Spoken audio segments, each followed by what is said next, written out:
ابن خطیب بڑی ہی قیمتی رپورٹ لایا تھا۔ اتنے میں ایک ادھیڑ عمر عورت آ گئی۔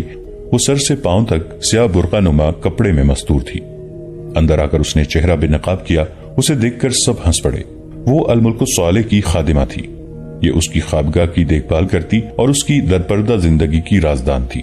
وہ اسی روز امام کو رپورٹ دے چکی تھی کہ صلیبیوں کی طرف سے الملک الصالح کے پاس ایک لڑکی آئی ہے جو شکل و صورت، جسم، رنگ اور ناز و ادا اور زبان کی چاشنی کے لحاظ سے سر تا پا ایسا جادو ہے جس سے کوئی زاہد اور پرہیزگار بھی نہیں بچ سکتا۔ وہ امام کو بتا چکی تھی کہ الصالح کا باقاعدہ حرم نہیں ہے، لیکن اس کی راتیں عورت کے بغیر نہیں گزرتی۔ عورت اس کی کمزوری بن گئی ہے۔ مگر اس لڑکی نے جو مجھے یہودی معلوم ہوتی ہے الصالح کو اپنا غلام بلکہ قیدی بنا لیا ہے۔ خادمہ نے کہا، وہ اتنا پاگل ہو گیا ہے کہ مجھ سے بادشاہ کھلا کر پوچھتا ہے، یہ لڑکی تمہیں پسند ہے؟ میں اس کے ساتھ شادی کر لوں؟ میں نے ایک بار اسے کہا کہ اپنی بہن سے پوچھ لیں۔ اس نے مجھے سختی سے کہا کہ اس کی بہن کے ساتھ ذکر نہ کروں۔ خادمہ بھی جاسوس تھی۔ اس نے تفصیل سے بتایا کہ الملک الصالح پوری طرح اس لڑکی کے جال میں آ گیا ہے۔ اب کوئی اور لڑکی اس کی خوابگاہ میں داخل نہیں ہو سکتی۔ اب سوچنا یہ ہے کہ اسی وقت سلطان ایوبی کو اطلاع دے دی جائے یا دیکھ لیا جائے کہ صلیبی کیا کرتے ہیں یا الصالح سے کیا کرواتے ہیں۔ امام نے کہا، میری رائے ہے کہ الصالح کوئی ٹھوس کارروائی کر لے۔ جو معاہدے کے خلاف ہو تو سلطان کو اطلاع دی جائے۔ سلطان مصر چلے گئے ہیں، ایک اور نے کہا جو بوڑھا تھا اور دانشمند معلوم ہوتا تھا۔ ادھر العادل ہیں، وہ سلطان سے حکم منوائے بغیر کوئی کارروائی نہیں کریں گے۔ اتنے عرصے میں یہاں کے حالات ایسے ہو سکتے ہیں جو شاید قابو سے نکل جائیں۔ کیوں نہ ایسی کوئی کارروائی سوچی جائے جو اس سلسلے کو یہیں پہ ختم کر دے۔ میں آپ کو ایک مشورہ دیتی ہوں، خادمہ نے کہا۔ الصالح کی توجہ صرف لڑکی پر ہے، وہ بھلا برا سوچنے کے بھی قابل نہیں رہا۔ یہ لڑکی دن کے وقت بھی اسے شراب میں مدہوش رکھتی ہے۔ شراب وہ پہلے بھی پیتا تھا لیکن صرف رات کو پیتا تھا اور اتنی زیادہ اس نے کبھی نہیں پی تھی۔ نشے کی حالت میں وہ اپنی بہن کے سامنے نہیں ہوتا تھا، اسے دن کو ملتا تھا۔ اب یہ حالت ہے کہ جب سے یہ لڑکی آئی ہے بہن بھائی کی ملاقات ہی نہیں ہوئی۔ بہن میں باپ کی شرافت ہے، وہ مجھ سے پوچھتی ہے تو میں کہہ دیتی ہوں کہ سلطنت کے کام ایسے ہیں کہ الصالح کو فرصت نہیں۔ میرا مشورہ ہے کہ لڑکی کو غائب کر دیا جائے تو الصالح کے ہوش ٹھکانے نہیں رہیں گے۔ میں آپ کو یقین دلاتی ہوں کہ وہ سوچ بھی نہیں سکے گا کہ صلیبیوں سے کوئی بات کرے یا نہ کرے۔ اس کارروائی پر بحث مباحثہ ہوتا رہا۔ ابن خطیب نے کہا کہ وہ تاجروں کو بھی غائب کر سکتا ہے۔ تاہم یہ فیصلہ ہوا کہ موقع دیکھ کر پہلے لڑکی کو غائب کیا جائے، مگر یہ کام اتنا آسان نہیں تھا بلکہ ناممکن تھا۔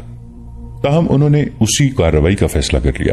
یہ نومبر 1181 عیسوی کے دن تھے۔ اونٹوں کا قافلہ باہر رکا رہا، لوگ خرید و فروخت کرتے رہے۔ تینوں صلیبی مشیر عربی تاجروں کے بھیس میں الصالح سے ملتے ملاتے رہے۔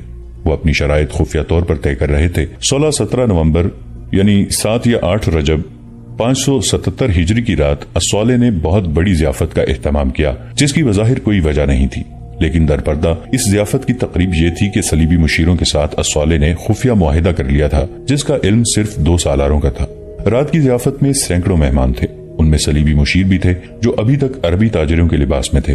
ان کے قافلے کے شتربان بھی اس میں مدعو تھے، لیکن وہ شتربانوں کی حیثیت سے ضیافت میں نہیں آئے تھے۔ ان میں دراصل شتربان کوئی بھی نہیں تھا، ان میں بعض جاسوس تھے اور باقی صلیبی فوج کے افسر۔ ضیافت میں یہودی لڑکی بھی تھی اور الصالح کی بہن بھی، مگر اسے انتظامات کی دیکھ بھال سونپی گئی تھی۔ اس رات محافظ دستے کی پابندیاں بھی کم ہو گئی تھیں۔ مہمانوں کا ریلا چلا آ رہا تھا، کوئی خطرہ نہیں تھا، کم از کم الصالح کوئی خطرہ محسوس نہیں کر رہا تھا۔ شراب کا دور چل رہا تھا، سالم بکرے روسٹ کیے گئے تھے، وسیع میدان میں قناتیں اور شامیانے لگائے گئے تھے۔ جوں جوں رات گزرتی جا رہی تھی ضیافت کا رنگ نکھرتا آ رہا تھا، ہر طرف مہمانوں کی چہل پہل تھی۔ یہودی لڑکی ادھر ادھر پھدکتی پھر رہی تھی، وہ کسی سے مل کر آ رہی تھی کہ اسے خادمہ نے روک لیا اور کسی سالار کا نام لے کر کہا کہ وہ کسی ضروری بات کے لیے بلا رہا ہے۔ لڑکی کو معلوم تھا کہ وہ اس کا اپنا آدمی ہے، وہ ادھر چلی گئی پھر واپس نہ آئی۔ الصالح کو ابھی پتہ نہیں چلا تھا کہ لڑکی غائب ہو گئی ہے۔ ابن خطیب اس رات ڈیوٹی پر نہیں تھا، اس نے 3 تاجروں میں سے ایک کے ساتھ بات کرنے کا موقع پیدا کر لیا اور کہا، آپ تینوں یہاں سے نکلیں ورنہ مارے جائیں گے، بہت بڑا خطرہ ہے۔ سلطان ایوبی کے چھاپا ماروں کی اطلاع ملی ہے کہ مہمانوں کے بھیس میں یہاں موجود ہیں۔ اس نے اسے ایک جگہ بتا کر کہا کہ تینوں وہاں آ جائیں، آگے انہیں لے جا کر چھپانے کا انتظام کر لیا گیا ہے۔ اب ہمیں یہاں سے نکلنا ہی ہے، صلیبی نے کہا، ہمارا کام ہو چکا ہے، پھر جلدی نکلیں۔ ابن خطیب نے کہا، ورنہ صبح تک آپ کی لاشیں یہاں سے نکلیں گی۔ اس صلیبی نے یہ بات اپنے ساتھیوں کے کانوں میں جا ڈالی اور وہ ایک ایک کر کے وہاں سے اس طرح نکلے کہ کسی کو شک نہ ہو۔ اگر وہ محل کے اندر ہوتے تو نکلتے دیکھے جا سکتے تھے۔ وہ میدان تھا اور وہ اندھیرے راستے سے گئے۔ آگے ابن خطیب 3 گھوڑوں کے ساتھ کھڑا تھا، خود بھی گھوڑے پہ سوار تھا۔ ضیافت میں رقص و سرود اور مہمانوں کا اتنا شور تھا کہ کسی کو 4 گھوڑوں کے قدموں کی آواز نہ سنائی دی، اور اسوالے کو علم ہی نہ ہو سکا کہ اس کے خصوصی مہمان فرضی خطرے سے بھاگ کر حقیقی خطرے میں چلے گئے ہیں۔ آبادی سے دور ایک جھونپڑا نما مکان تھا، تینوں صلیبی اس میں بیٹھے تھے۔ ابن خطیب خدا کا شکر ادا کر رہا تھا کہ ان کی جانیں بچ گئی ہیں۔ انہوں نے اپنے شتربانوں کے متعلق فکر کا اظہار کیا۔ ابن خطیب نے انہیں تسلی دی کہ سب کو نکال لیا جائے گا۔ اس نے ان سے پوچھا کہ وہ اسے بتا کر جائیں کہ کیا معاملہ طے ہوا ہے تاکہ وہ اس کے مطابق چوکنا رہے۔ انہوں نے اسے بتایا کہ اسوالے کو درپردہ جنگی سامان اور گھوڑے دیں گے، اس کی فوج کو ٹریننگ دیں گے، جاسوس دیں گے، اور جب وہ سلطان ایوبی کے خلاف لڑے گا تو صلیبی فوج سلطان ایوبی پر عقب سے حملہ کرے گی۔ مختصر یہ کہ اسوالے سلطان ایوبی کے ساتھ کیا ہوا معاہدہ توڑ دے گا، لیکن اس وقت توڑے گا جب صلیبی اسے اشارہ دیں گے۔ اب ہمیں روانہ ہو جانا چاہیے، ایک صلیبی نے پوچھا۔ ہاں، ابن خطیب نے کہا، آپ کی روانگی کا وقت آ گیا ہے، میرے ساتھ آؤ۔ ابن خطیب نے کمرے کا دروازہ کھولا، یہ دوسرا دروازہ تھا۔ اس نے تینوں سے کہا کہ چلو۔ وہ کمرہ تاریک تھا۔ تینوں اس کمرے میں گئے تو پیچھے سے ایک کی گردن کے گرد ایک بازو لپٹ گیا اور ایک ایک خنجر ہر ایک کے دل میں اتر گیا۔ کمرے کے ایک کونے میں ایک گہرا گڑھا پہلے ہی کھود لیا گیا تھا، تینوں کو اس میں پھینک دیا گیا۔ اسی کمرے کے ایک کونے میں یہودی لڑکی بیٹھی ہوئی تھی جو اندھیرے میں کسی کو نظر نہیں آتی تھی۔ اس کے ہاتھ پاؤں بندھے ہوئے تھے اور منہ میں کپڑا ٹھونسا ہوا تھا۔ اسے بھی ضیافت سے خادمہ کے ذریعے بلا کر کامیابی سے اغوا کر لیا گیا تھا۔ کمرے میں ابن خطیب کے علاوہ 5 آدمی تھے جنہوں نے لڑکی کے ہاتھ پاؤں کھول دیے اور منہ سے کپڑا نکال دیا۔ لڑکی اپنے صلیبیوں کا حشر دیکھ چکی تھی۔ اس نے کہا کہ مجھے دوسرے کمرے میں لے چلو۔ اسے وہاں لے گئے۔ وہاں ایک دیا جل رہا تھا۔ کیا تم نے مجھ سے زیادہ خوبصورت لڑکی کبھی دیکھی ہے؟ لڑکی نے پوچھا۔ کیا تم نے ہم سے زیادہ ایمان والے کبھی دیکھے ہیں؟ ابن خطیب نے کہا، ہم تمہیں اتنی مہلت نہیں دیں گے کہ تم اسوالے کی طرح ہمارے ایمان بھی خرید سکو۔ میں اپنی جان کی بخشش مانگ رہی ہوں۔ لڑکی نے کہا، مجھے تم لوگ پسند نہیں کرتے تو بتاؤ کتنا سونا مانگتے ہو، صبح تمہارے قدموں میں رکھ دوں گی، پھر میں یہاں سے یروشلم چلی جاؤں گی۔ ابن خطیب نے اپنے ساتھیوں کی طرف دیکھا۔ اس نے 2 ساتھیوں کے چہروں پر عجیب سے تاثرات دیکھے۔ ابن خطیب نے بڑی تیزی سے خنجر نکالا اور لڑکی کے دل میں اتار دیا۔ وہ گری تو اسے بالوں سے پکڑ کر گھسیٹتا ہوا دوسرے کمرے میں لے گیا اور گڑھے میں پھینک دیا۔ سب نے مل کر گڑھا مٹی سے بھر دیا۔ امام کو رات ہی اطلاع دے دی گئی کہ کام مکمل کر دیا گیا ہے۔ ادھر اسوالے تینوں صلیبیوں اور لڑکی کے متعلق کہہ رہا تھا کہ بہت دیر سے نظر نہیں آئے۔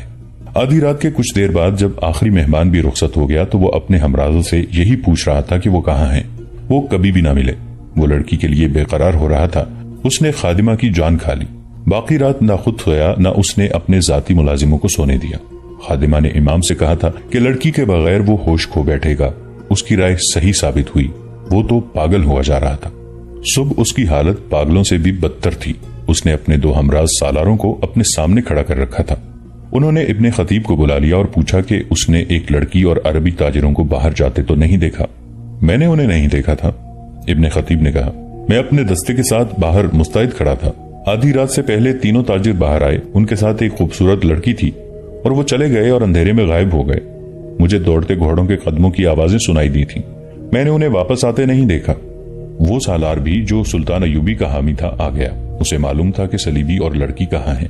اس نے اسوالے کو صلیبیوں کے خلاف بھڑکانا شروع کر دیا۔ اس نے کہا، وہ اتنی خوبصورت لڑکی کو آپ کے پاس نہیں چھوڑنا چاہتے تھے، انہوں نے آپ کو دھوکہ دے کر آپ سے کوئی بڑا ہی نازک راز حاصل کر لیا ہے۔ یہ شاید آپ کو بھی معلوم نہیں کہ وہ راز کیا ہوگا۔ اسوالے پر خاموشی طاری ہو گئی۔ اسے غالباً احساس ہو گیا تھا کہ لڑکی اسے دن کے وقت بھی شراب میں بے ہوش رکھتی تھی۔ اس حالت میں معلوم نہیں کہ وہ اس سے کیا کچھ کہلواتی رہی ہے۔ اسے شدید صدمہ ہوا اور وہ رات بھر سویا بھی نہیں تھا۔ بہت دنوں سے وہ دن رات شراب پیتا رہا تھا۔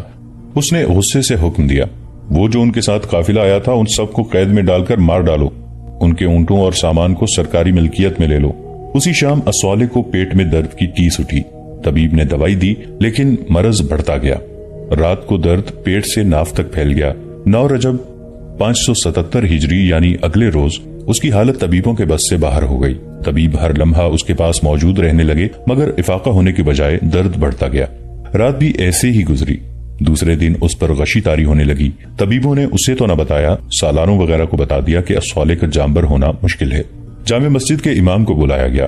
اس نے سرہانے بیٹھ کر قرآن خوانی شروع کر دی۔ رات کو اسوالے نے آنکھ کھولی، امام کو دیکھا اور مری ہوئی آواز میں کہا، اگر قرآن برحق ہے تو اس کی برکت سے مجھے صحت یاب کرو۔ میں یہ کہنے سے نہیں ڈروں گا کہ آپ قرآن کے احکام کی خلاف ورزی کرتے رہے ہیں۔ امام نے کہا، قرآن کی برکت ان کے لیے ہے جو اس کے ہر فرمان پر عمل کرتے ہیں۔ خدا سے گناہوں کی بخشش مانگیں، اپنی ماں سے گناہوں کی معافی مانگیں۔ اس وقت اس کی بہن شمس النساء پاس کھڑی رو رہی تھی۔ الصالح کے منہ سے نکلا، ماں، میری ماں کو بلاؤ، اسے کہو تمہارا گنہگار بیٹا مر رہا ہے، آ کر دودھ کی دھاریں اور گناہ بخش دو۔ امام نے شمس النساء کی طرف دیکھا، اس نے بھائی کے ماتھے پر پیار سے ہاتھ پھیر کر کہا، میں ابھی دمشق کے لیے روانہ ہو جاتی ہوں، ماں کو لے کر آؤں گی۔ وہ تیز تیز قدم اٹھاتی باہر نکل گئی۔ تھوڑی ہی دیر بعد وہ اپنے محافظوں کے ساتھ دمشق کے راستے پر جا رہی تھی۔ قاضی بہاؤالدین شداد نے اپنی یادداشتوں میں لکھا ہے کہ 13 رجب کے روز الصالح کی حالت اتنی بگڑی کہ قلعے کے دروازے بند کر دیے گئے۔ الصالح نے ذرا ہوش میں آ کر عز الدین کو اپنا جانشین مقرر کیا۔ عز الدین سیف الدین کے مرنے کے بعد موصل کا والی بنا تھا، وہ موصل میں تھا، اب اسے حلب کا والی بھی بنا دیا۔ الصالح نے تمام امراء اور سالاروں کو بلا کر کہا کہ وہ حلف اٹھائیں کہ عز الدین کو اپنا والی تسلیم کرتے ہیں اور اس کے وفادار رہیں گے۔ سب نے حلف اٹھایا۔ 25 رجب 577 ہجری الملک الصالح غشی کے عالم میں فوت ہو گیا۔ موصل کو قاصد دوڑایا گیا کہ عز الدین کو کہہ کر بلایا جائے کہ اسے حلب کا والی مقرر کیا گیا ہے۔ جس وقت شمس النساء دمشق میں اپنی ماں کے قدموں میں بیٹھی ماں سے کہہ رہی تھی کہ اس کا اکلوتا بیٹا مر رہا ہے اور دودھ کی دھاریں بخشوانے کے لیے اسے بلا رہا ہے، اور ماں نے کہا تھا کہ میں دودھ کی دھاریں بخش دوں گی، اس کے گناہ اللہ بخشے گا، اس وقت الصالح فوت ہو چکا تھا۔ شمس النساء حلب واپس آ گئی تو اس کے اکلوتے بھائی کا جنازہ قلعے سے نکل رہا تھا۔ عز الدین کو قاصد نے الصالح کی موت کا پیغام دیا تو وہ اسی وقت روانہ ہو گیا۔ راستہ چھوٹا کرنے کے لیے وہ کسی اور راستے سے جا رہا تھا۔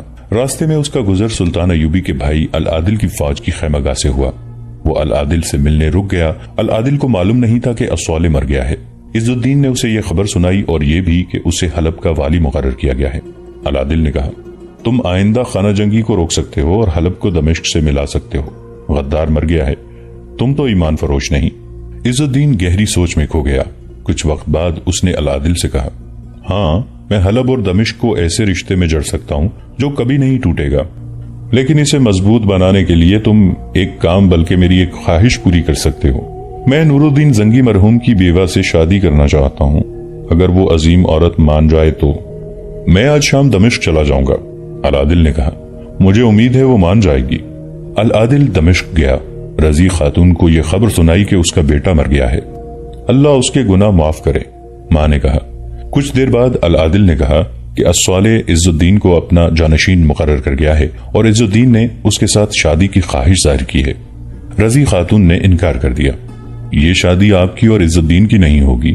العادل نے کہا، یہ دمشق اور حلب کی شادی ہوگی، اس سے آئندہ خانہ جنگی رک جائے گی اور صلیبیوں کے خلاف محاذ مستحکم ہو سکے گا۔ عظمت اسلام کے لیے میں ہر قربانی دینے کے لیے تیار ہوں۔ رضی خاتون نے کہا، میری ذاتی خواہشیں مر چکی ہیں۔ 5 شوال بمطابق 11 فروری 1182 عیسوی عز الدین اور رضی خاتون کی شادی ہو گئی۔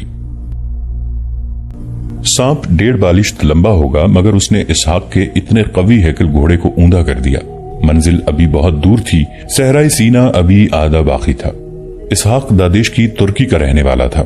جسمانی لحاظ سے وہ تنومند تھا، خوبرو تھا، چہرے کی رنگت میں کشش تھی، اس کی آنکھیں نیلی تھیں۔ اسے دیکھ کر کوئی کہہ نہیں سکتا تھا کہ مسلمان ہے یا صلیبی۔ وہ جتنا تنومند اور خوبرو تھا اس سے کہیں زیادہ دماغی لحاظ سے چست اور چالاک تھا۔ وہ اس وقت سلطان صلاح الدین ایوبی کی فوج میں شامل ہوا تھا جب اس کی عمر 18 سال تھی۔ اس نے فوجی ملازمت کو ذریعہ معاش نہیں سمجھا تھا، وہ مرد مومن کی صحیح تصویر تھا۔ صلیب کے پجاریوں کے عزائم سے آگاہ ہو کر اسلام کی پاسبانی کے لیے دمشق آیا اور فوج میں شامل ہو گیا تھا۔ جب سلطان ایوبی کو مصر کی امارت سونپی گئی تو اسحاق کو مصر بھیج دیا گیا تھا۔ وہ بڑے فخر سے اپنے آپ کو ترک کہلاتا تھا۔